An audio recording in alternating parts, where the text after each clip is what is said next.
Halo teman-teman, pasti kalian sering lihat kan video transisi sinematik yang pergerakannya itu bisa cepat, terus tiba-tiba melambat dengan sangat mulus kayak gini. Nah, ini namanya speed ramp effect. Nah, di video kali ini saya akan bagikan trik rahasia bikin speed ramp smooth menggunakan CapCut HP. Nah, sebelum kita masuk ke proses editing di CapCut, langkah pertama yang harus kita lakukan adalah melakukan tracking objek pada footage kita. Nah, untuk proses trackingnya di sini kita bisa pakai bantuan aplikasi yang namanya Tracked Motion. Tujuannya apa? Supaya posisi objeknya ini tetap konsisten berada di tengah-tengah frame.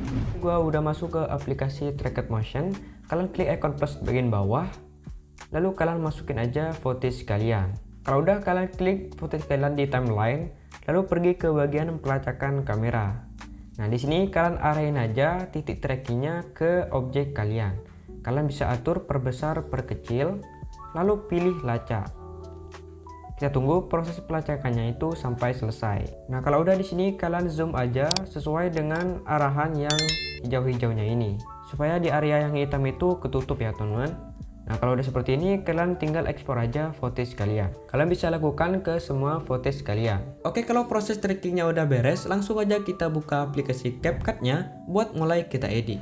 Kalau kalian udah berada di CapCut, kalian buat proyek baru ya teman-teman, lalu kalian bisa masukin video yang sudah kalian track tadi ya teman-teman. Nah, yang ini lalu kalian klik tambah.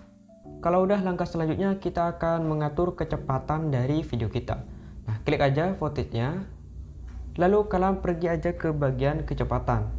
Nah, di sini kalian bisa pilih yang kurva, lalu kalian pilih yang custom. Sebenarnya di sini ada banyak pilihan kecepatan kurva yang sudah disediakan ya teman-teman. Nah, tapi di sini kita pilih yang custom aja, lalu kalian pilih edit. Nah, di sini kalian bisa atur kecepatannya sesuai dengan preferensi kalian ya teman-teman. Nah, misal di sini di awal video gua akan percepat videonya. Nah, di akhir video gua akan percepat lagi. Di bagian tengah-tengah di sini gua akan perlambat.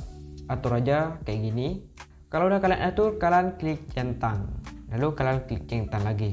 Kalian bisa atur kurvanya ke semua footage-nya. Nah, kalau udah selesai, langkah selanjutnya kita akan menambahkan audio atau musik di video kalian ya teman-teman.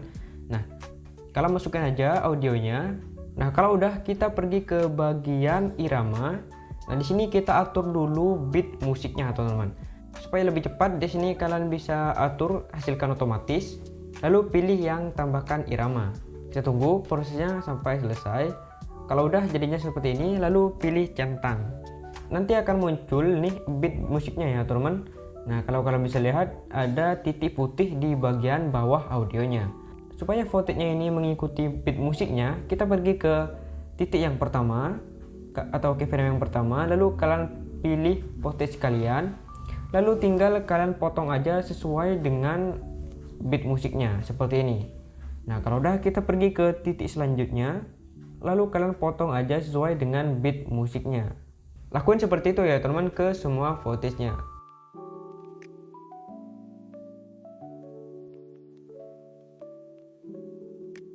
Jadi kesimpulannya, kunci dari speed ramp smooth itu ada di kurvanya teman-teman. Nah, trik ini berguna banget buat teman-teman yang mau bikin video sinematik, video short atau reel biar kelihatan lebih profesional walaupun diedit cuman pakai HP. Jangan lupa kalian tinggalin like kalau kalian terbantu dengan video ini. Oke teman-teman, kita ketemu lagi di video tutorial berikutnya. Gaskan.